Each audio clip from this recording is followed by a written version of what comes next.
حضرت حاتب بن بلتع رضی الله عنه د یمني صحابي یمن نه هجرت کړی تللی مکې مکرمې ته او بچي او ښځه او ټولې په مکه مکرمه کې او دې هغه ځای نه راغی مدینې منورې ته هجرت وکړو. داسې طریقې سره به یې خبره کوله چې صحابه ورباندې پویم شي نږدې او څوک پې عام خلک پې پرېږدي شي. مکې مکرمې طرف ته نبي علیه السلام د فتح اراده وه. د حاتب رضی الله عنه خبر شو چې خبر شو نو دې یو ښځې له خط ورکړه وی دا خط به والی او دا به د مکې مشرکانو ته نومونه یې ورته وښول فلانکي فلانکي له ورکړي او په هغې کې ورته بلکل د پیغمبر علیه السلام ال ویلی و چې هغه در روان دی او په مکه باندې حمله کوي او ډېر ناشنا ال یې ویلی و ال یې مه وې خو ګورې ال یې هم داسې نه دی ویلی کافرانو باندې د پیغمبر علیه السلام ډېر مضبوط روبه مچولی دی او ته څه وایي وي نبي علیه السلام در روان دی او دومره لښکر دی ورته چې لکه د شپې په شان شپه تکه تورې ټول سرونه تک تور میدان تور در روان دی پکې سړی یریږي که نه مضبوطه ځان پکې سوچ پیدا کړي او ډېر صحابه دي او داسې ملګري دي چې ګورې هغوی به ځان وجني او دا خبره به مني او یې قسم دی چې که دی یوازې هم درغې نو الله ورسره مدد کوي. بس ما خبر کړی چې نبي علیه السلام در روان دی په هغې یې روب هم ور واچو یو ګونه هغې ته اطلاع هم ورکړو. نبي کریم صلی الله علیه وسلم ته جبریل علیه السلام راغلی خبر یې کو الله خبر کو چې خبر یې کو درې صحابو حضرت زبیر رضی الله عنه حضرت مقداد رضی الله عنه حضرت علی رضی الله عنه هغې ته ویې لاړ شئ روضه خاق یوه علاقه ده هلته به یو توره ښځه روانه دا نمونه شکل لري هغې سره یو خط دی خط یې راوړی مالشه دا صحابو آسونه وځغلول چې ویې ځغلول دا ښځه یې را لاندې کړه او وقت ځای کې را لاندې کړه چې کوم ځای ورته حضور پاک ښودلی وی اخرجي الکتاب خط راوباسه او امام هغې کتاب ما زور خط نشته خط نشته نه دی را واپس شو بیا یو بل ته وایي چې یاره خبره کوو ښځه هغه ده که نه ده چې مونږ ته پیغمبر صاحب کومه نقشه ښودلې یو مغه ده چې ښځه هغه ده نو حضور پاک خو دروغ نه و دې سره خط شته یو دمکي ورکوو داسې نه چې کنې قصدن یې بربنډوله خو دمکي وله ورکوله وی یا به خط راوباسې او که خط نه راوباسې نو جامې نه وباسو تالاشي دی ښځه چې پوه شوه فلما رأت الجده چې کله پوه شوه چې اوهو دا خو ما نه پرېږدي او خط رانه غواړي نو احوت الی حجرتها بخاري کې راځي هغې دا چل کړی چې د کمسی په دې تارونو کې خط پټ کړی او خط د سرمنې په سرمن لیکلی شوی کاغذ خو هغه زمانه کې نو او بیا هغه کمسی شاته بډه کې منډلې وه بډې ته یې ګوتې کړې کمسی یې ترې راوویسته او کمسی وسپړده او خط یې ترې راوویسته خط یې دې له ورکړو بس د پیغمبر علیه السلام ډیوټي دقه وه خط یې راوړو چې خط یې څنګه راوړو حضور پاک ترجمان راوغوښته په خطو کتابت خو نبي اسلام نه پوهېده وي دا وګوره هغه ترجمان ورته وي کاتب ورته وي د الله رسوله دا خو د حاتب د طرف نه خط دی چا ته یې لیکلی دی د مکې مشرانو رؤساو مشرکانو ته او جاسوسي کړې ده چې د مکې نه نبي علیه السلام در روان دی که دا خط رسېدلی وي مکې ته څومره نقصان به شوي د دنیا کافر به راغونډ شوي مقابل الله فتح ورکوله نبي علیه السلام له خو مړي به پکې ډېر شوي خط ونه رسېد نبي علیه السلام حاتب ته وایي ما هذا یا حاتب دا څه دي دا دې څه کړي دي صحابه خو ورته غوسه شو د هغې ذهن کې خو دا وه چې دا جوړ مسلمان نه دی جوړ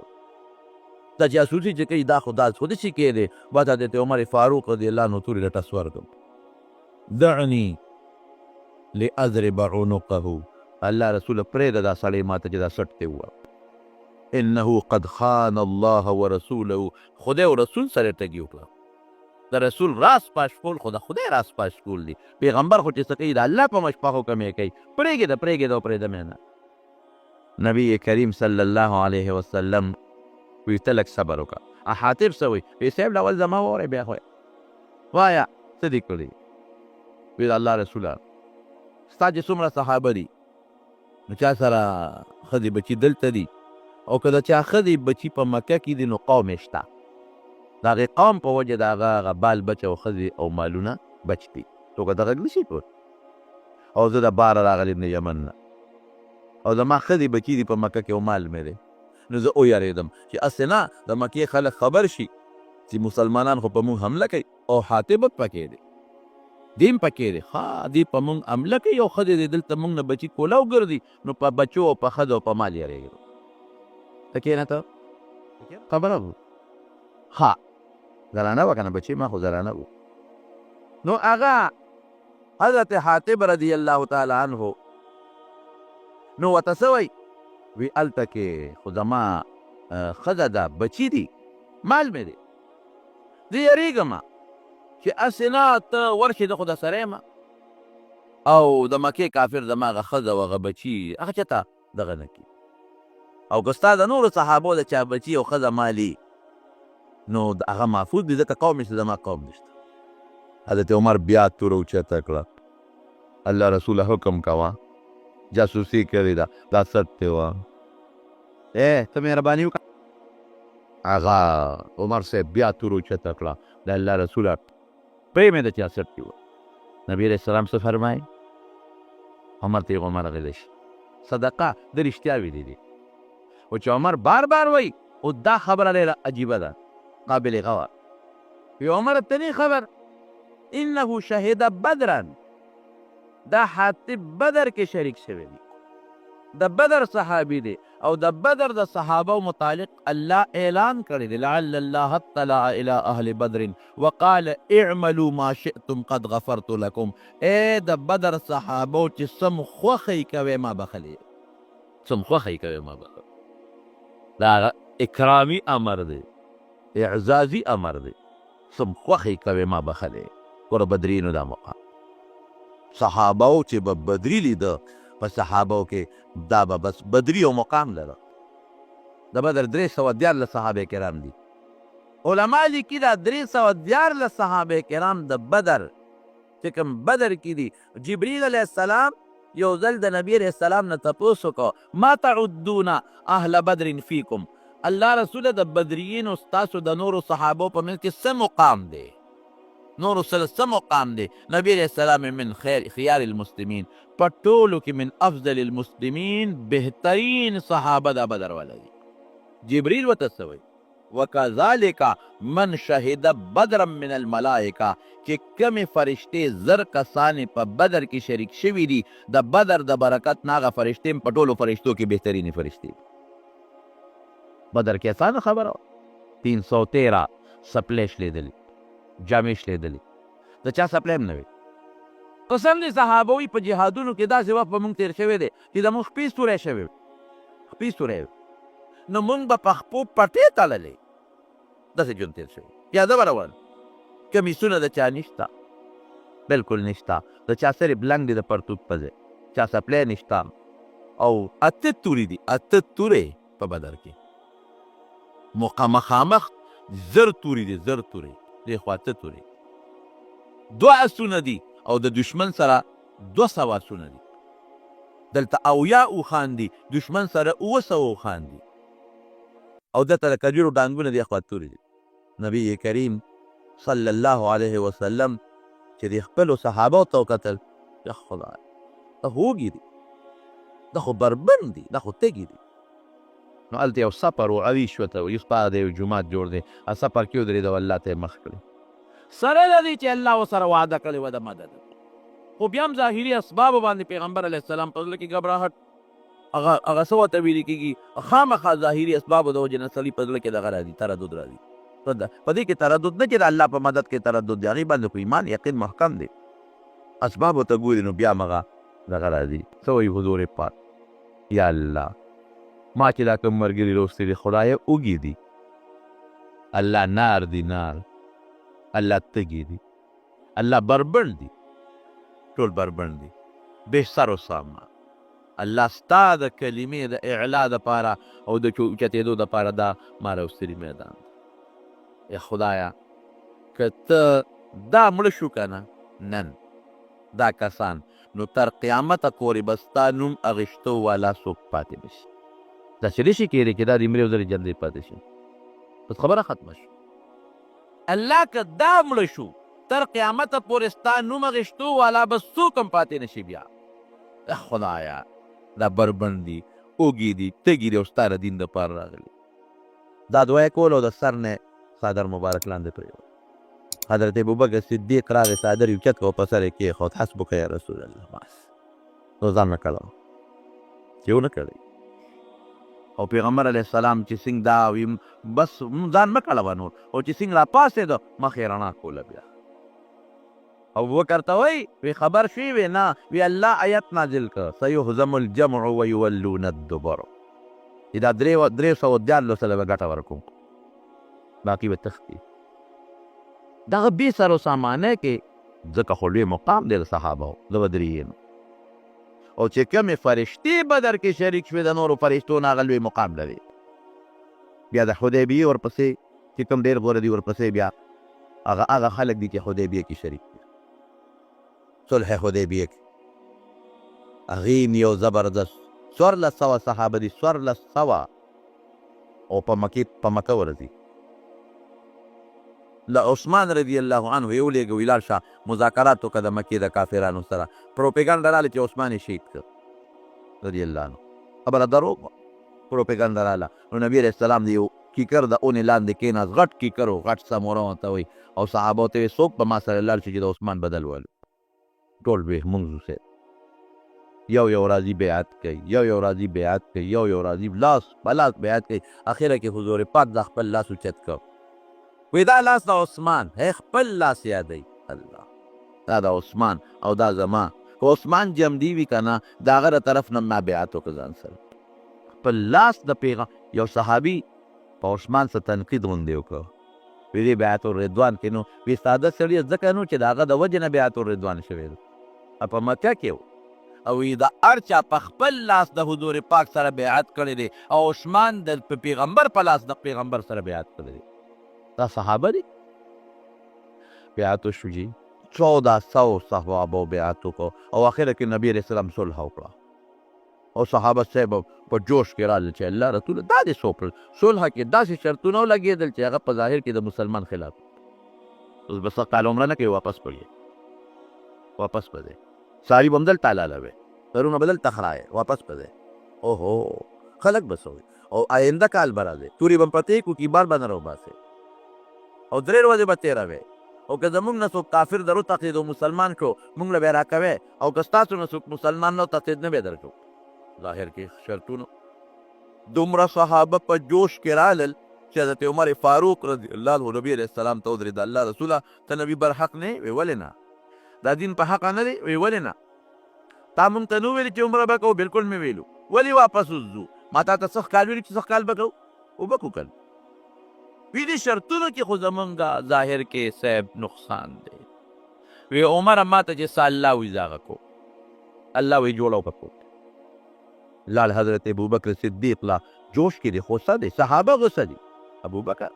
دا نبی اسلام په حق پیغمبر نه دی ولې نه دی دا دین اسلام په حق دین نه دی ولې نه دی مونږ ته دا عمرې نو ویلي چې کو به وي دي وکړو ولې واپس دوی تا ته څه کال ویلو چې څه کال به ځو ومقه جوابونه یې ورکړل کوم چې حضور پاک ورکړي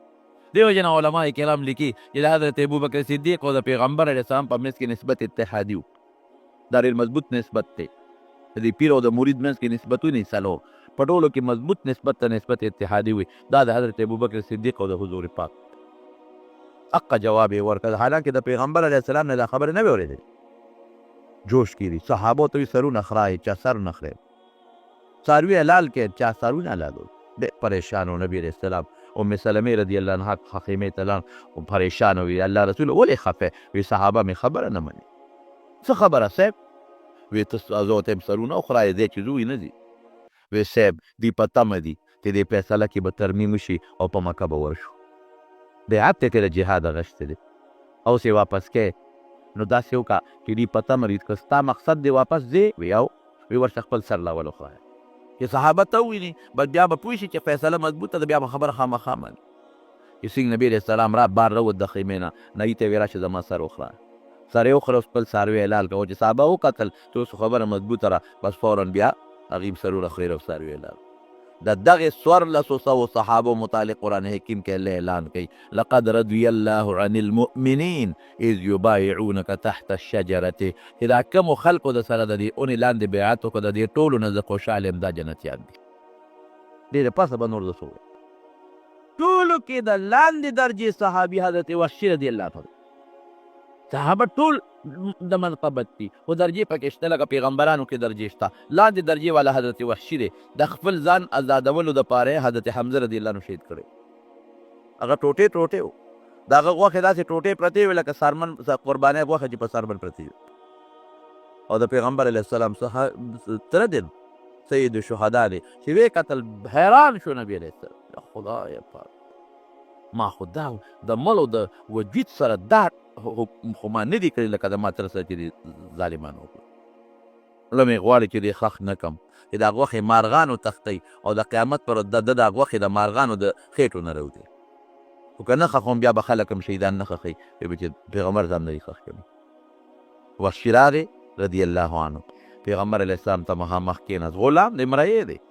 د زوی قوم هم نشته لوی خاندان هم نشته او دا جرم هم کړی دی چې سین کېناست حضور پاک ته وی انت وحشي وی ته وحشي وی خیر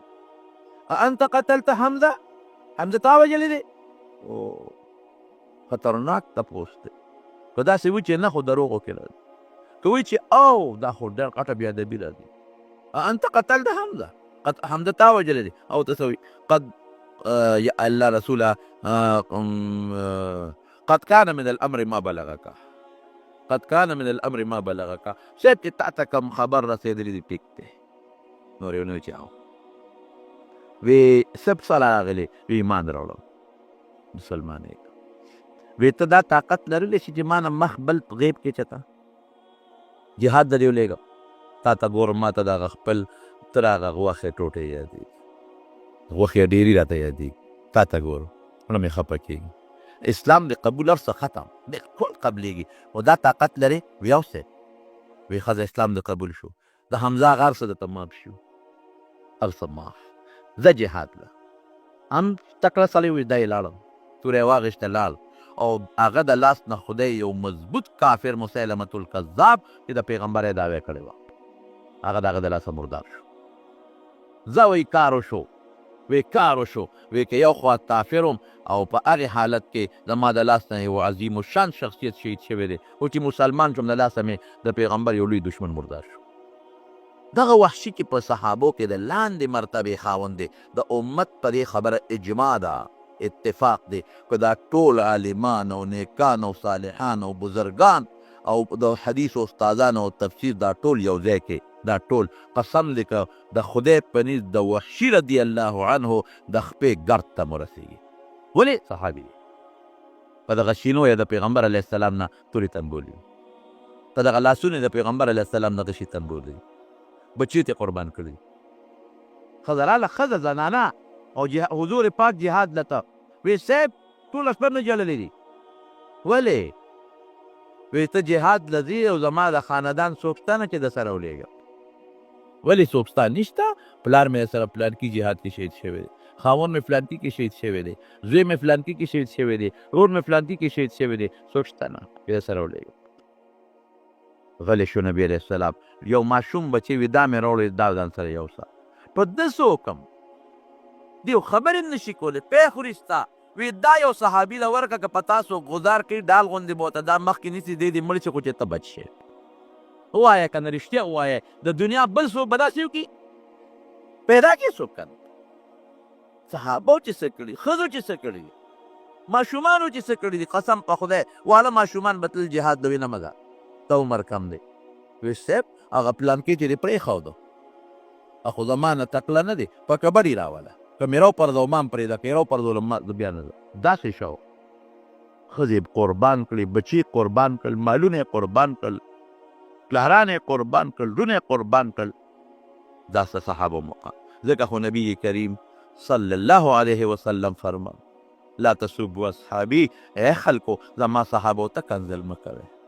فلو ان احدکم انفق مثل احد ذهبا که تاسو کې یو کس د احد د غر عمره سره زر خیرات کی ما بلغ مد احدهم د هغې چټاکې او نیم پاو ته هم نه رسېږي الله الله فی اصحابی، خدای نه ویریږي. الله څومره عجیب الفاظ دي. خدای نه ویریږي، خود یریږي او زما ملګرو ته بد رد مه وایه. فمن احبه، که چا دوی سره مینه وکړه ما د وجې ورسره وکړه. زه یې خوښ یم نو زما ملګري خوښ دي. که چا دوی سره بغض وکړه ما د وجې نه وکړه، ځکه دې بدي شم ځکه زما ملګري بدي شي. یو خبره به ستا ذهن کې راځي، لکه ابي چې یو بل سره باید صحابو سره اختلافات راغلي، نو چې اختلاف راغی زما پکې څه دي؟ د پلار او د تره چې جګړه راشي نو هوښیار زوی دا دی چې د پلار مدد به کوي، تره به د ګیرې نه نیسي، او که هوښیار زوی به تره او پلار ته په یو نظر ګوري، په یو نظر به ګوري. بابا ته دا مې تره دی خو ستا ورور دی، سبا به یو یې، زما سره تا ته یو نه خیرنېږي، یو به یې، خو که زه تا سره ملګری شم او دا تره مې ووه نو ما ته به یې ټول عمر رخي.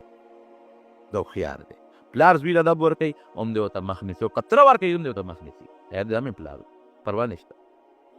په بدو به نه اړئ. صحابه چې دي ټول خپل منځ کې ګلونه دي، چې څه کوي ماله څه کاري چې زه پکې بدې ووایم. یو مثال به درکړم، قرآن شریف دلته په تاخ کې پروت دی، د هغې د پاسه بل قرآن کې دی بې ادبي ده؟ نه. او که د هغې د پاسه بل قرآن کې خو بې ادبي ده، او که د پاسه بل کتاب کې خو بې ادبي. هغه صحابه د هغې پیش او کارې پیش دی کې مونږ صحابه نه کوو، خو مونږ به د صحابه احترام به کوو، قدر به کوو، عزت به کوو د صحابه کرام. علامه شمس الحق افغاني رحمت الله علیه زموږ د دې کلي یوازې نه د دې ټول بر صغیر پاکوهل لوی عالم، بر صغیر پاکوهل لوی عالم، علامه دارالعلوم دیوبند کې شیخ التفسیر. یو ځل دې چا تپوس وکړو وایي حضرت علي صاحب په حق او که حضرت معاویه صاحب؟ هغه ورته وایي انا لله و انا الیه راجعون. ظالمه دا دې شو وي ما نه دې جج جوړ کړه، جج فیصله په ما کې فیصله چې څوک هغه ته جج وایي، او حضرت علي او حضرت معاویه دې راته یو مدعي کو بل دې راته مدعا علیه که د عدالت په کوټه کې دې راته ودرو. د دومره لوی سړی یم چې دومره هغې منځ کې فیصلې کوم چې کوم په حقه دی، روغې که لیونې. نو صحابو کې به ګوتې نه وه، بس ټول صحابه زمونږ جلیل القدر هستی دي. دغه دین مونږ ته د حضور پاک نه غیر رسولی دی. که دا مونږ هم قرآن وایي مونږ پیغمبر علیه السلام په خپله نه دي لیدلی، تاسو طالبان ویلو عالمانو ته د هغې استادان، هغې د هغې استادان هغې د صحابه دا ورپسې. او که دا کوم مبارک احادیث دي مونږ ته خپل استادان هغې ته خپلو هغې ته خپلو هغې ته خپلو دا ورپسې هغې ته صحابه او صحابه نبي علیه السلام. قرآن شریف کې الله تعالی فرمایي یا ایها الذین اذا قیل لهم آمنوا کما آمن الناس. منافقانو ته صحابه وی قرآن شریف کې الله فرمایي منافقانو ته به ده ویلی شو اذا قیل لهم آمنوا کما آمن الناس. د صحابو چې څنګه ایمان راوړی دی دقسې مسلمانان شي. ګوره نمونه خلک ښایي که نه ښایي؟ که ته ورغلې دوکاندار له او دوکاندار ته دې وایي چې ماله ما د فلانکي میل کپړه راکړې او غږ به رنګ به شینې او دا به د اوړي کپړی نو هغې کې به 20 قسمه وي. ابو چې خدای شین رنګ دی او د پلانکي میل ده او نری ده نو دا خو دام ده او دام ده او دام د شین رنګ کې هم 100 قسمونه، نری کې هم 100 قسمونه، او د هغه میل کپړه کې هم 100 قسمونه. ممکن نه ده چې تا هغه خپل مقصد ته ورسېږي، خو که تا ځان سره نمونه وړې ده چې داسې راکړه نو په اسانه به درته ووایي چې یا را سره شته واخله او یا نشته بل دوکاندار نه واخله. دقه رنګې زمارونو نبی کریم صلی الله علیه وسلم زمونږ د ټولو صحابو دپاره نمونه ده، او بیا د نبی علیه السلام نه پس د امت دپاره صحابه کرام نمونې دي. آمینو ایمان راوړی. ایمان څه شی دی؟ آمنتو بالله ورته ښایه، یاره عملي نمونه راته وښایه د چا په شان ایمان راوړو. کما آمن الناس، صحابه ته وګورئ چې د دوی څنګه ایمان و هغسې ایمان راوړی. دی ورته نمونه وښوله. اوس قصه اسانه شوه، دې صحابي ته ګور نو دا څنګه عقیده ده لکه عمل دې څنګه دی، مونځ دې څنګه دی، روژه دې څنګه ده او اخلاق دې څنګه دي. بس هغسې زه تا سره ځان برابروم. ولې؟ ځکه صحابي ځان د پیغمبر علیه السلام سره برابر کړی. وروڼو د خبرې خلاصه زما دا ده چې صحابه ډېر مقدس خلک دی. لوی صحابه په امت کې د صحابو نه بهترین خلک بل څوک نه تیر شوي، دا اجماعي خبره ده. د ټولو نه د لوی درجې خاوند صحابي حضرت ابوبکر صدیق رضی الله عنه دی. پیغمبر علیه السلام لومبې د ده نوم اخلي. کېنه خبره وره چغې مه د ټولو نه لومبي چې په امت کې د لوی درجې خاوند دی په صحابو کې هغه حضرت ابوبکر صدیق رضی الله عنه دا د نبی علیہ السلام مبارک نږدې ملګری دی او په پیغمبر علیه السلام باندې په بالغانو سلو کې لومبي د ایمان هم راوړی دی او د حضور پاک څخه مو کوم چې د نبی علیه السلام کشره بیبي وه حضرت عایشه صدیقه رضی الله تعالی عنها او د حضور پاک سره غیر اختیاري محبت او مینه ډېره وه د هغې پلار او د پیغمبر علیه السلام د هجرت ملګری او د حضور پاک د غار ملګری او چې نبی علیه السلام یې لومبی نوم اخلي د داخلي ابوبکر فی الجنه لومبي نوم اخلي دیم نمبر د لوی مرتبې خاوند حضرت عمر فاروق رضی الله تعالی عنه دی پیغمبر علیه السلام چې دویم نوم اخلي د داخلي ابوبکر فی الجنه او عمر فی الجنه دریم نمبر نوم ورپسې د حضرت عثمان رضی الله عنه دی او څلورم نمبر نوم ورپسې د حضرت علی رضی الله عنه اخلي ابوبکر فی الجنه وعمر فی الجنه وعثمان فی الجنه وعلی فی الجنه او بیا نور کسان دي شپږ کسان دا عشره مبشره ورته ویل کېږي نبی علیہ السلام په یو مجلس کې د دې نوم اخیستی دی ځکه ورته عشره مبشره وایي صحابه ټول د جنت زیری پې شوی دی په ټولو خو دا په یو مجلس کې نبی علیہ السلام د لسو صحابو نومونه اخیستی دي حضرت زبیر رضی الله عنه حضرت طلحه رضی الله عنه حضرت سعد رضی الله تعالی عنه او یو څو اکابر صحابه سره نور او دی پسې بیا نور څوک دي دی پسې هغه خلک دي چې بدر کې شریک شوي دي بدریې د بدر صحابه دا د ډېر لوی مرتبې خاوندان دي صرف د یو څو تاسې د نمونې دپاره ویم حضرت ابوبکر صدیق او حضرت عمر فاروق رضی الله عنه یو ځل حضور پاک جومات ته را روان ښي طرف ته ورسره حضرت ابوبکر صدیق او ګس طرف ته ورسره حضرت عمر فاروق رضی الله عنهما نو دا ښي طرف باندې حضرت ابوبکر ونیوه او په ګس لاس یې حضرت عمر ونیوه او صحابو ته څه وایي کور پیشنګویي ورکوي وی هکذا نبعث یوم القیامت وی قیامت په ورځ زموږ د قبرونو نه دقسې پړسو یو پیشنګویي دا یو به مې ښي طرف دی دا بل به مې ګس طرف دی دا څومره لویه خبره د صحابو دپاره بیبي عایشې صدیقې خوب لیدی نو پلار ته وی حضرت ابوبکر صدیق ته وی بابا یو خوب مې ولید بچې څنګه خوب دی ولید یو سپومې مې ولیده اوچته شوه د اسمان دې نیمې ته ورسېدله او چې د اسمان دې میاشته شوه نو ډېره زیاته رڼا یې وکړه ټول دنیا پرې روښانه شوه او بیا هغه سپومې راتله د ما په دې غېږ کې راپرېوته بابا بیا مې بله سپومې ولیده هم دقسې اوچته شوه هغې هم ښه پوره رڼا وکړه او دې غېږ کې مې راپرېوته بابا بیا مې درېیمه سپومې ولیده هم دقسې اوچته شوه د اسمان دې میانځ ته ورسېده او بیا مې دې غېږ کې راپرېوته د دې څه خوب تعبیر څه دی هغه ورته اډو غږ ونه کړ شب پاتې شو خو چې نبی کریم صلی الله علیه وسلم وفات شو او د عایشې بیبي په کوټه کې دفن شو نو ورته څه وایي ای بچې وی هذه احد اقمارک وی دا د هغه یوه سپومې وه چې ستا کوټه کې دفن شو او وی سترل وی نورې به مو وینې دوه اب هم درته معلومې شي نورې څوک وی یو حضرت ابوبکر صدیق او یو حضرت عمر فاروق رضی الله تعالی عنهم څومره لویه خبره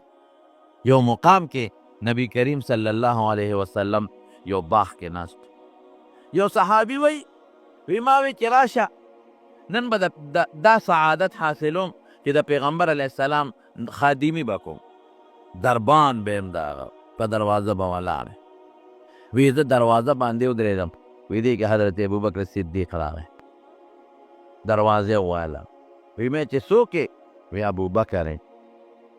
ور لرکا وی ما وی علی رشتک په اطمینان په قلار ودرېږه استأذن تال اجازت غواړم د نبي علیه السلام ورلم حضور پاک ته مې وی د الله رسول ابوبکر اجازت غواړي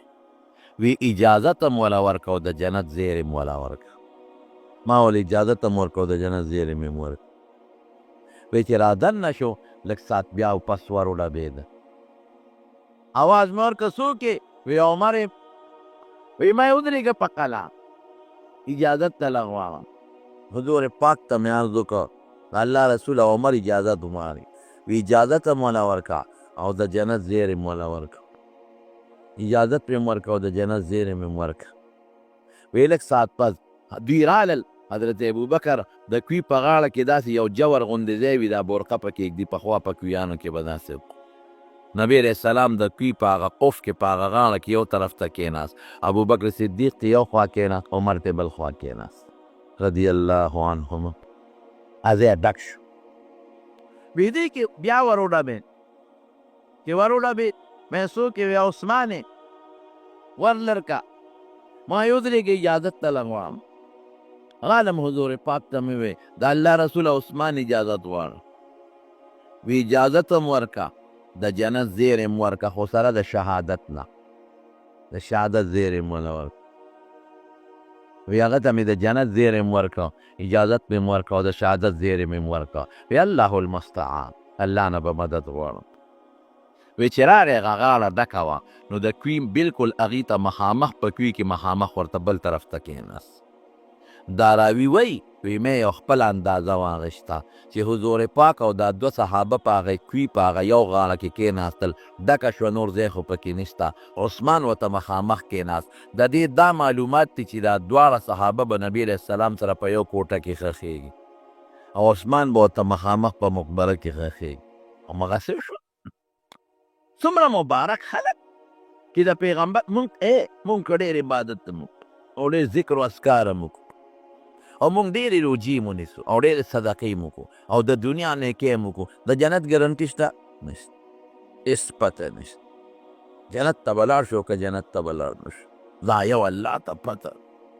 د خاتمې پته چاته ده نه حضور پاک فرمایي وی ډېر کله تر یو انسان او د جنت په منځ کې به یو لیش مزل یو لیش دا یو لیش مزل څه شی دی نیم قدم هم نه دی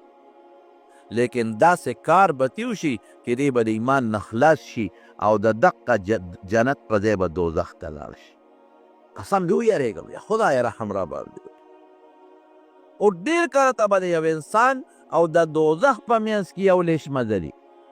یو لیش معمولي غوندې دیکه غواړي نیم قدم نه هم لږ دی داسې کار به تیو شي چې د دوزخ په ځای به جنت ته لاړ شي دی به مسلمان شي خدای به جنت ته بولو د دواړو مثال دله درکړو په دمشق کې یو جامع مسجد کې یو سړی اذانونه به وي مؤذن نو هغه لوی جومات و ده چې به اذان وي د منارې سر ته به ختم اوس خو لوډ سپیکرې دي هغه زمانه کې لوډ سپیکرې نه سر ته به وخته او بانګ به وي نو زمونږ د دین مسله داسې ده که یو سړی بره په مناره کې په کوټه کې دننه بانګ وی نو حی علی الصلاة او حی علی الفلاح دپاره د منارې د کړکۍ نه سر بار رستی شي خیر دی که د قبلې نه مخ د حی علی الصلاة کې بل طرف ته شو چې خلکو ته آواز ورسي یا حی علی الفلاح دپاره اخوا شو کړکۍ نه یې سر وایسته چې خلکو ته آواز ورسي بوډا سپین ږیری سړی دی مشر ټول عمر یې بانګونه ویلي دي بانګ ورې ډېر لوی عمل دی رونو نبی کریم صلی الله علیه وسلم فرمایي وی چې چا اووه کاله بانګونه وي من اذن 7 سنین محتسبا اووه کاله بانګونه وي خو صرف د الله د رضا دپاره د بانګي کار خو همدقې چې مانه الله رضا شي که د ریا دپاره نه کوي یا منافق نه دی چې د څه مقصد دپاره کوي خالص د الله د رضا دپاره اووه کاله بانګونه وي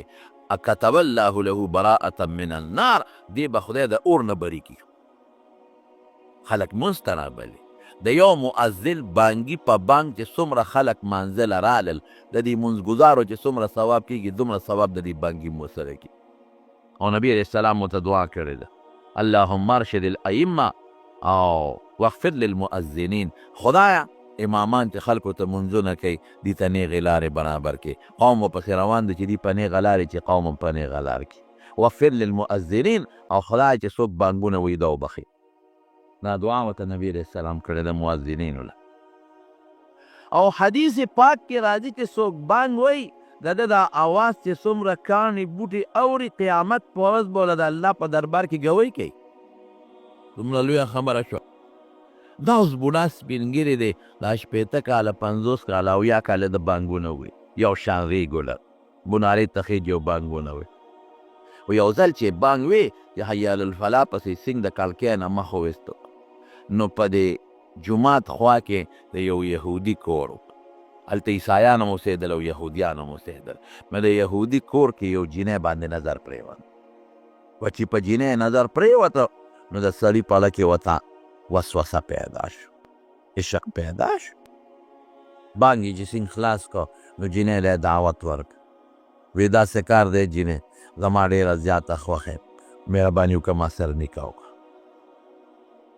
جینۍ ورته ویل خدای ته وګوره، ما ته وګوره، ځان ته وګوره. نو بوډا سړی زما د نیکه په ځای زه د نورسۍ په ځای روغې کې لیونی. وی نه دا خو په شریعت کې څه منع نه دي که سړی د ډېر عمر یو جینۍ د لږ عمر. یا خو مسله مونږ راوباسو که دا خو شریعت کې څه منع نه دي. ټیک ته منع خو نه دي خو د دواړو عمرونو ته لږ ګوره. سبا ژوند یو بل سره ښه تېرېږي او که نه تېرېږي. او سړی د ښځې حقوق پوره کولی شي که نه شي پوره کولی. خیر دی ورته وایي شریعت کې خو دا څه منع نه دی. او ورته وایي شریعت کې منع څه کې بابا ته ځان ته وګوره خدای ته وګوره. وایي ګوره ښځه څه غواړي؟ مال غواړي، کور غواړي، پیسې غواړي، جامې غواړي، چې څه وی زه درکوم. مال غواړي، کور غواړي، ما سره هر څه شته. خو ته مهرباني وکړه بس زما زړه کې ستا سره محبت پیدا شو او جیس کار به وکړو ما سره نکاح وکړه. جینۍ ورته وایي چې زه یهودن یم، یهودي لور یم او ته مؤذن بانګونه وې، ستا جدا اسلام، ستا دین اسلام او زما یهودیت، نو زما او ستا څنګه نکاح کېږي؟ دی ورته وایي شریعت کې زموږ جیل یو مسلمان سړی یهودانې سره او یا عیسایانې سره نکاح کولی شي. دې کې څه دي؟ یاره وایي ستا په شریعت کې جیز دي خو زما ضمیر ماله د اجازت نه راکوي چې زه تا سره نکاح وکړم.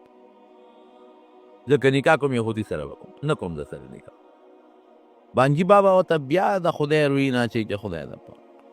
پیسې غواړي، مهر غواړي، کالي غواړي، سره غواړي، سپین چې ته څه وایې خولې نه وباسه ادله زه برابروم. او ما سره مهرباني وکړه نکاح وکړو په شریعت کې جیز دي. جینۍ چې پرې نه پرېښوده جینۍ ورته څه وایي یهودان او په خپل دین کلکه وه. داسې نه وه لکه زمونږ په شان ته چې د 10 روپو دپاره خپل مذهب بیا پرېږدو او د 20 روپو دپاره خپل دین بیا پرېږدو، د 10 روپو دپاره خپل پیغمبر پرېږدو. داسې نه وه. او ورته څه وایي وایي داسې کار دی خوله خو مې نه غواړي خو زه چې ته دومره په ما عاشق یې او ما سره دې مینه ده واده له سره کوم. او په یو شرط هله شابه ښځې زر وایه څه چې غواړ نه نه پیسې نه غواړم، نه دنه پیسې غواړم، نه دنه کالي غواړم، نه د مال او دولت غواړم، نه سره زر غواړم، نه کور غواړم. بس یهودي شه زما په دین شه راځه، یهودي شه اسلام دې پرېږده راځه، بس نن راځه. اوس زه چې ځو زمونږ ملا صاحب له اوس سره نکاح تړم، اوس نه دې ښه دی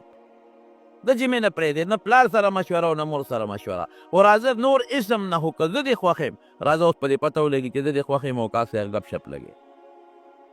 راځه. بلکل وی ګوره ښځې دا دین اسلام را باندې مه پرېږده. ما 80 کاله او 1 کاله بانګونه وي منځونه او روژې تاسو حکم چې دا دین پرېږدم او باقي کې ته نور څه غواړې هغه دله درکوم. وی اسم نه غواړم، دقه شی غواړم او جذباتي فیصله هم نه کوم. بس دا چې ته دونه مهرباني کوې چې زما دین ته راځې زم تا قرباني کوم چې تا سره نکاح. زما دین له راځې ته یهودي کېږي او زما دین کې یو کس زیاتېږي، بس زه دا دې لپاره دا قرباني ورکوم تا سره نکاح کوم. او که دا نه نو بابا مهرباني وکړه سر دی خوښه او بده خبره ده پردو ښځو سره خبرې مه کوم. جینۍ نظرثاني وکړه په دې خبرو، ما کړې ده پې نظرثاني. وی ښه که یهودي شمه نو څه مطلب چې زما سره واده کې بس اوس راځه، بس اوس په دا ساعت ته سره نکاح کوم موضوع. وی ښځه واوره زما خبره ده ستا اسلام مې پرېښود او یهودي شو. او په ډېره خوشحالۍ او سره روان دی چې دا په یو ټکي ښځه وشوه بې کالو چې په پوړو راکوزېده د هغه بره منارې نه تاسو چې خپې وښویده او ځمکې ته سرده لاندې راخطا شو، دقه سټې ولګېد او لاندې پرېوت او مردار شو. دا مرګ د مقرر و خامخا به مړه کېده. نبی کریم صلی الله علیه وسلم فرمایي چې چا له کوم وخت مقرر دی هغې نه نه سکند مخکې کېدي چې نه رسو کېدی شي. پکې شک او شبه نشته، دا خو د قرآن وینا ده، د یوازې د نبي علیه السلام نه د قرآن وینا ده. دغه د مرګ و چې دی بره دقه ټیم دا پوړی نه پخویږي، لاندې به غورځېږي، سټ به یې ماتېږي او دی به مري. نیم رښتیا ووایه یو لیش مزلو که نو جنت ته یو لیش. ولې څونه عمر یې بانګونه وي، څومره خلک د ده په اواز جومات ته راغلل، او څومره خلک د په اواز باندې لبیک یو جومات کې منځونه وکړل نو که دا یهودي شوی نه و په خپل دین پاتې وی هم به مړ کېده نو جنت ته روان نو یو لیش مخکې داسې کار ته وشو چې اسلام ختم یهودیت راغی د جنت په ځای کوم طرف ته لاړ ډېر احتیاط وکوئ وروڼو شیطان زموږ ډېر خطرناک دشمن دی ډېر زیات محنت کوي په سړي دې سړي ته مال ور مخکې کړي د مال دپاره پرې د دنیا ګناهونه کوي دې سړي ته د دنیا حسن ور مخکې کړي دې سړي ته د دنیا لالچ ور مخکې کړي او په دې سترګې توري بیا نه بیا په پلار دی او نه په مور دی نه په استاد دی او نه په مقتدي دی نه په خان دی او نه په غریب دی نه په ګاونډي دی او نه په پردي دی بہت چې دا پیسې وګټم په کومه طریقه وګټم هلکه وبګټې پیسه کم خوا به ځي حساب کتاب دی شته که نشته مرګ شته او که نشته شیطان انخطې دی من پس پس طریقه باندې بس مسلمان گمراه کوي او مسلمان بربادی نو حضور پاک فرمایي چې یو لیش مزل به ستا او د جنت په منځ کې داسې کار به د نه وشي چې جنت په ځای به دوزخ ته لاړ شي دا مثال او دویم وي د بعض انسان او د دوزخ په منځ کې به یو لیش مزلي او داسې کار به تېر شي چې دوزخ په ځای به پاتې شي او جنت ته به لاړ شي نبي علیه السلام یو صحابي یو کس راغی یو جهاد کې چې راغی د الله رسوله د خو کافر یم مسلمانېږم څه به کوو مسلمان شو نو بس دغه صحابه لګیا دي جهاد کوي ته به مو کې وی که جهاد نو که مخ په مخ او مړ شم بیا به څه کېږي وی جنت ته به ځې وی ښه که زه مړ شم جنت ته به ځم وی او وی ښه کلمه راته ښایه کلمې شهادت وی الله مسلمان کړ او چې مسلمان یې که توره یې واغېشته یو څو قدمه نوتلې چې شهید شو ګوره دغه وله مقرره وه نبی کریم صلی الله علیه وسلم فرمایل وی هغه سړی درته وښیم چې نه مونځ وکړ نه روژه ونیولم نه زکات ورکو نه صدقه ورکو نه د دین څخه کار وکړو او خدای پاک جنت ته ورسو دا وګورئ دغه سړی مرګ خو یې مقرر و که کلمې نه وویلې همدغه ځای به په دغه توره مړ کېده لازمن به مړ کېده نو کوم خوا به ته دوزخ ته کلمې وی خدای جنت ته بوت خبره مې دې پورې کوله چې موږ ته زموږ د جنت او د دوزخ ګارنټي شته نشته څه پته لګي د خاتمې څه پته لګي الله نه به دا سوال کوو د جمعې مبارکه ورځ ده چې الله زموږ خاتمه بیل ایمان کا الله دې ایمان نصیب کړي او که زموږ په تقدیر کې څه غلط لیکل شوي د دوزخ لیکل شوي او د قبر عذاب لیکل شوي نو خدای په دې قادر تقدیر بدلولی شي الله یې زموږ هغه تقدیر بدلي الله دې موږ جنتیان جوړ نو به د خدای نه سوال یاره امید به ساتو امید به دا ساتو دا به نیک ګمانې چې موږ له خدای عظیم پیغمبر راته دغه امتیانې جوړ قرآن غوندې عظیم کتاب یې راکړه مسلمانانو وطن کې پیدا کړو مسلمان مور او پلار نه پیدا کړو انشاءالله چې خدای به رحم کوي یاره به هم ساتو هېڅ پته نه لګي دشمن هم ډېر خطرناک دی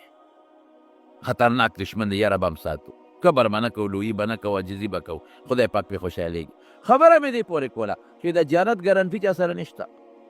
لیکن د حضرت ابوبکر صدیق دپاره په ژوند کې نبي علیه السلام د جنت ګارنټي ورکړه حضرت عمر فاروق نه په ژوند کې نبي علیه السلام د جنت ګارنټي ورکړه حضرت عثمان رضی الله عنه په ژوند کې نبي علیه السلام د جنت ګارنټي ورکړه حضرت علی رضی الله عنه په ژوند کې د جنت ګارنټي ورکړه حضرت حسن او حسین په ژوند کې د جنت ګارنټي ورکړه داسې ګارنټي الحسن والحسین سیدا شباب اهل الجنه زمان وسی حسن او حسین به د جنت د ځوانانو سردارانی دا نه چې جنت ته به یوازې دي ځوانانو سرداران نور الله بی بی فاطمې له د جنت ګارنټي ملو شوه فاطمه سیدة نساء اهل الجنه د جنتیانو د ښځو سرداره به داسې نه چې ګنې عام ګوټ کې به په جنت کې ناست دی نه جنتیانو سرداره به خود د نبی کریم صلی الله علیه وسلم زندگی وګورئ یو ځل راغی نو بیبي ورته بستره برابر کړې څه بستره وه دا ټاټ نی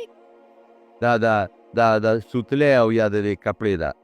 پخوا به د سکولونو کې به دا ماشومان مونږ چې دویم دریم جومات کې وو نو په دې به کېناستې په ټاټونو نرۍ غوندې څادر دی دا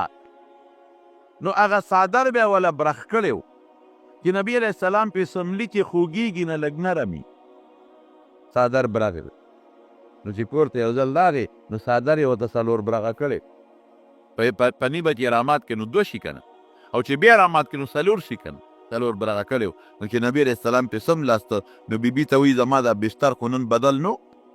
وی صاحب همغه بستر دی خو لږ کلک و نو غوندله یو برغ بیا رامات په چې لږ نرم شي. وی واپس یې زوړ حال ته واچوه. وی لږ نرم و نو مالی خوب راوسته نو د عبادت نه مې وباسي. مونږ وایو چې یو پوم نی چې دوه وي، چې دوه نه وي چې درې وي،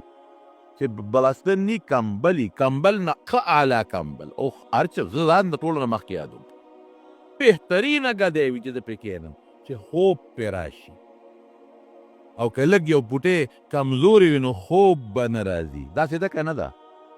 بستر ښه اعلی پوست کم چې خوب راشي او کمبل ښه اعلی واچوم چې خوب نه خراب نشي. پیغمبر وی کمزورې که چې خوب در نشي. چې دې میانځ کې پکې لږ راپاسئ چې الله یاد دی. بی بی عایشه صدیقه فرمایي د شپې به ولاړو الله ته به جلل. ګوره څومره لوی پیغمبر، څومره لوی شان لري. په خپله فرمایي شفاعتي لاهل الکبایر من امتي. مدینې منورې ته مو الله بوځه نو چې سړی سلام لذي نو دا حدیث په جنګله دی خوا لیکلی دی. محراب سره نږدې یو جنګله ده د زیالو په هغې دا لیکلی دی شفاعتي لاهل الکبایر من امتي، چې زه به د خپل امت چې کوم غټو ګناهونو والا دي د هغې سپارش به کوم. دومره لوی شخصیت. لیکن بی بی عایشه صدیقه فرمایي چې کله به د شپه شوه نو الله ته به ودرېده نو جلل به نو څونه وجلل الله ته څنګه به وجلل لجوفه عزیز کعزیز المرجل. وی دې سینې به داسې غرار کو لکه کټوی چې غرار کوي. او حتی تورمت قدماه دا خپې مبارکې به وپړسېدې. داسې به خدای پاک ته جلل. دا زاري ده، ورته پته ده چې زما په دې زاري عبادت دی. خدای ته جړا عبادت دی، د شپې ودرېدل عبادت دی. ورته پته ده چې زما په دې عبادت زما الله خوشحالېږي. یې عبادت کوي او عبادت باندې الله عزت خوشحالېږي. او عبادت یوازې دا نه یو سړی دی هغه به هغه وخت سره مانځه ته طبیعت برابر سړی به یا بل څه وجه به خو خدا ده چې سړی لمونځ وکړي، خو خدا ده چې سړی صدقه ورکړي. مالی عبادت ډېر لوی شی دی، ډېر لویه ګټه ده پکې. بدني عبادت ډېر لوی شی دی، خو که تا صرف دا مو چې سبحان الله دا مې عبادت، الحمدلله دا مې عبادت دی، الله اکبر دا مې عبادت دی. ام المؤمنین ناس سره او دغه ورسره دي کاڼي ورسره دي او په هغې تسبیحات وایي. نبي علیه السلام چې ته نو دا دقسې په هغه کاڼو باندې تسبیحات یې ویل. نو چې واپس راغې د جومات نه نو ام المؤمنین نه تپوس کوي مسلمانانو مور نه وی ته همغسې ناسته وي چې زه درنه تلم واپس رالمه وی همغسې ناسته یم. وی یو څو څلور خبرې درته نه ښیم هغه ووایه نو د دې نه به دله خدای پرې زیات ثواب درکړي. الله رسوله وښایه نو څه وي ورته وي داسې ووایه عرشه ورضا نفسه ومداد کلماته سبحان الله عدد خلقه. یا الله تعالی دومره سبحان الله ویم چې ستا مخلوق څومره دی او دومره ویم رضا نفسه چې خدای ستا زړه پسې خوشحالېږي، ته پسې خوشحالېږي. سبحان الله عدد خلقه ورضا نفسه وزنة عرشه ومداد كلماته والحمد لله عدد خلقه ورضا نفسه وزنة عرشه ومداد كلماته ولا إله إلا الله عدد خلقه وزنة عرشه ورضا نفسه ومداد كلماته والله أكبر عدد خلقه ورضا نفسه وزنة عرشه ومداد كلماته. دا ووایه نو چې دا زه ووتم او تا په تسبیح شروع کړې ده واپس رالم څومره ناسته وې ډېر ساعت دې تېر کړه دې نه به دله خدای زیات ثواب ګوره دا ټولو کې ثواب. که ته ډوډۍ خورې او ته بسم الله الرحمن الرحیم د عبادت شو. که تا نړۍ اوچته کړه او تا وې الحمدلله د عبادت شو. که ته کور ته ننوتې او په بیبي دې سلام واچو السلام علیکم د عبادت شو. بیبي دې غلطي کړې او تا له قار درغې غصه او فوراً دې غصه ختمه کړه دا مې عبادت شو. نوکر دې غلطي وکړه او تا له غصه درغې چې څپېړه ته وباسم او غصه دې بنده کړه دا مې عبادت شو. یو مسلمان دې په لاره ځي لار ورته نه ده معلومه لار دې ورته وښوله دا مې عبادت شو. یو بوډا دې مټه ونیو جومات ته دې بوته دا مې عبادت شو. جومات ته ننوتې په مسلمانانو سلام واچو دا مې عبادت شو. کور دې بیبي سره د کور خدمت وکړه د کور کار راوړه ټیپر د سره سپین کم دا مې عبادت شو. اور درته بل کم دا مې عبادت شو. ګوره عبادت دا ډیر الله په اسانه موږ راضي کولی شو، خو که موږ یو پوټی الله طرف ته توجه ورکړو. موږ نن چې څومره توجه خفه کېږي ما موبایل له ورکړې ده، دونه توجه موږ خدای له نه ده ورکړې. کشر کول چې څومره یې دا نوجوان طبقه دا د موبایل د ذریعې د وجې نه تباه او برباد کړي. ټول ورځ په موبایل باندې ګیمونه کوه، ټول ورځ په موبایل باندې میسیجونه لېږه او ټول ورځ په موبایل باندې فلمونه ګوره او ټول ورځ په موبایل باندې انټرنیټونه کوه. څه پې جوړ څو شو ګناه کې مبتلا. سترګې خدای دې له نه دي پیدا کړې چې دا مونږ پې څه کوو، غوږونه الله دې له نه دي پیدا کړی چې دا مونږ پې څه اورو، او دا ژبه خدای دې له نه ده پیدا کړی چې دا مونږ پې څه ګنده ګیرې وایي. دا خدای د خپل عبادت لپاره پیدا کړي. دا ټول اندامونه د الله په عبادت کې مصروف کړه. خواجه بختیار کاکی رحمت الله علیه لوی بزرگ دی، وفات شو.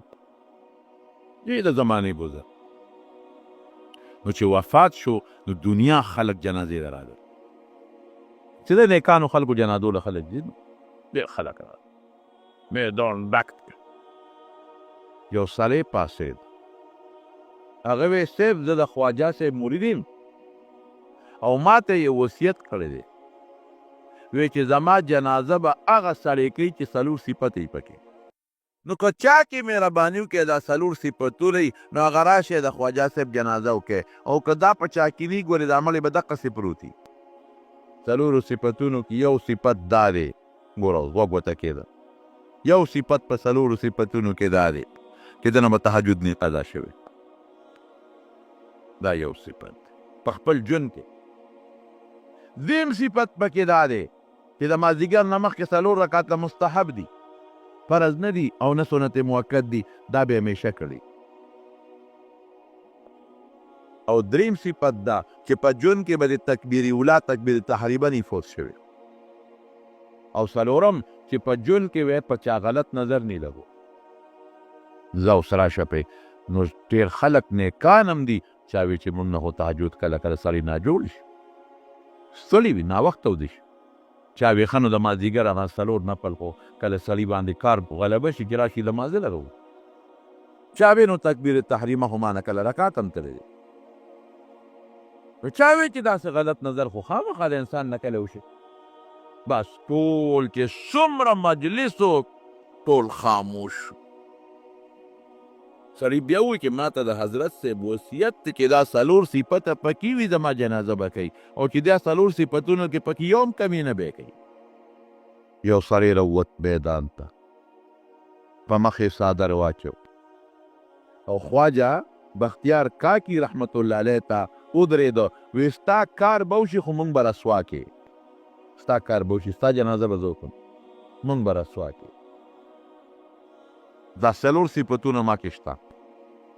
ما په ژوند کې تکبیر اولا چې بالغ شوی نه دی پاتې کړی. ما په ژوند کې چې ته غلط نظر غیر اختیاري معاف دی چې په لومبي نظر ولګي بیا به تې فوراً مخ اړی. ما په ژوند کې د ګناه غلط نظر چاته نه دی کړی.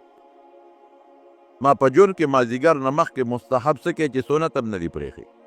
نه دی پرېښی مستحب. او ما په خپل ژوند کې تهجد نه دی پرېښی.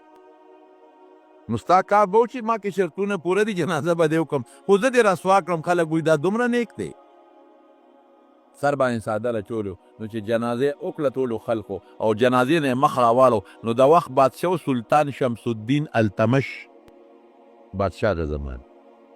او لکه دا خو مونږ بادشاه دی د زمانې، سلطان شمس الدین التمش. مونږ خو بادشاهانو نه خو خامخا مونږ وی بادشاه ته ګورو، تهجد ته ګورو.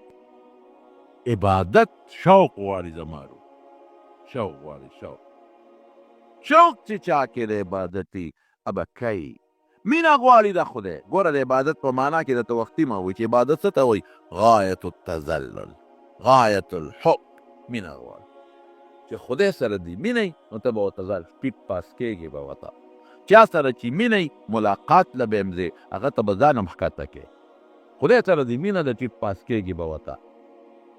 او ځان به ورته ذلیل کې. مینه غواړي، مینه.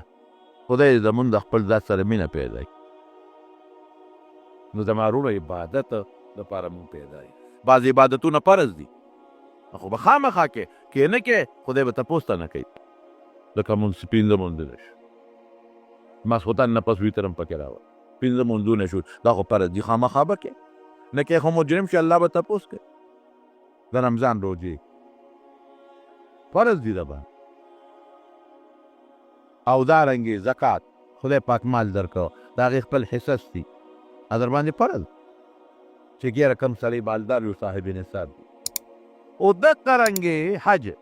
چې کم سړی مالدار دی او بیت الله ته راتلو طاقت وي دا فرض دی. کې دا فرض دی. دا په عباداتو کې ظاهري عباداتو کې فرض دي، نور هم د دنیا ډېر فرایض دي. او بعضې څیزونه حرام دي هغې نه ځان ساتل دا هم عبادت دی. د ګناه موقع درته پېښه شوه تا د هغه ګناه نه ځان وساته دا هم عبادت شو. بعضې سنت موکد دي لکه ماسپښین نه مخکې 4 رکاته، ماسپښین نه پس 2 رکاته سنت موکد دي. دا یو خبره ذهن کې واچوئ. ما تېره جمعه هم درته ویلي وو مونږ په دې جومات کې تاسو ته پته ده چې دې کې مدرسه شروع ده په دې جومات کې، او هغه مدرسه کې به راسه کوټه جوړه شوې ده، په هغې هم پیسې لګېدلي، څه کارپټ دی دوستانو اخیستې دی، هغې باندې هم څه پیسې او څه شاته مونږ ته یو څه نیم ضرورت دی. نو تاسو ته ما تېره جمعه ویلو خو رانه تاخیر شوی وروستو. نو که څوک په دې مدرسه کې د جومات سره جومات هم دی او مدرسه سره تعاون کول غواړي نو اخلاص سره پکې تعاون وکړئ ښه، ثواب به هم کېږي انشاءالله العزیز. خدای به اجر درکوي په دنیا کې او په آخرت.